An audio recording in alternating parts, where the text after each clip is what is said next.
চট্টগ্রামের রোহিঙ্গাদের উদ্দেশ্যে আঞ্চলিক ভাষা কি বললেন প্রধান উপদেষ্টা অধ্যাপক মোহাম্মদ ইউনুস এবং জাতিসংঘ মহাসচিব আন্তোনিও গুতেরেস শুক্রবার কক্সবাজারের উখিয়ার শরণার্থীদের প্রায় 1 লাখ রোহিঙ্গা শরণার্থীর সঙ্গে ইফতার করেছেন।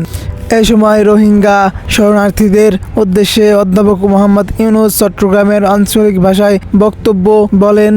কেউ আইয়ে বাদ খাওয়াই যাক ইয়ান তো আনা নছে আনা তো নিজের ক্ষমতা আছে, আর ধন সম্পদ আছে, যে জায়গা জমি আছে নিজের সঙ্গে আনা তো গরিব ফারির আনারে দেশ যাইতো নদর বলি আর ইয়ান গরিব না ফারির আমি মানুষের বোঝা হয়ে গেই আনা তো কে বোঝা হইতাম না চাই আর ফুয়াশা বড় হইতো চা দাদা দাদির খবরের পাশে, নিজের ঘরের পাশে, আত্মীয় স্বজনের পাশে ইয়ান আরা না ফারিস তারা অন্ধা দিয়ে অনুরোধ করছেন ইয়ান তাই বুঝে তাহলে আরা বুঝে যে যত তাড়াতাড়ি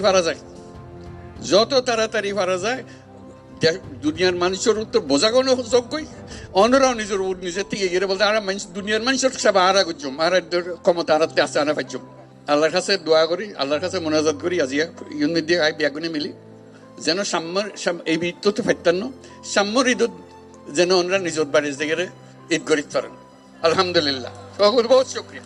তাকে আন্তোনিও গুতেরেস আমরা বারবার যেটি বোঝাতে চাইছি তা হলো ঈদ এরে আমরা সবাই দাদা দাদির কবর জিয়ারত করি, নানা নানির কবর জিয়ারত করি, আত্মীয় স্বজনের কবর জিয়ারত করি।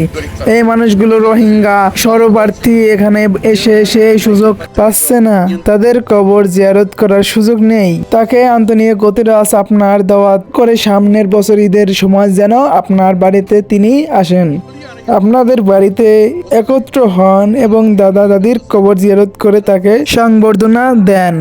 আমরা এত মানুষ এসেছি, তাকে আমরা বোঝাইছি, আপনারাও বোঝাচ্ছেন যে কেউ আমাদের এসে ভাত খাইয়ে যাক, তা আমরা চাই না।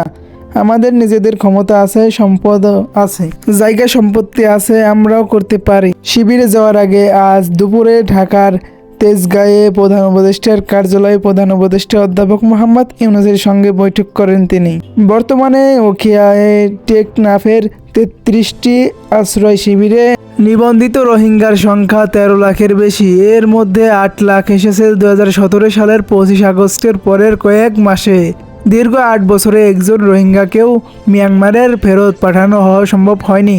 উল্টে গত কয়েক মাসে মিয়ানমারের রাখাইন রাজ্য থেকে পালিয়ে এসে আশ্রয় শিবিরে ঠাঁই নিয়েছে 60-70 হাজার রোহিঙ্গা। ভালো থাকবেন, সুস্থ থাকবেন, সাকিব নিউজ 22 এর পাশে থাকবেন। ধন্যবাদ।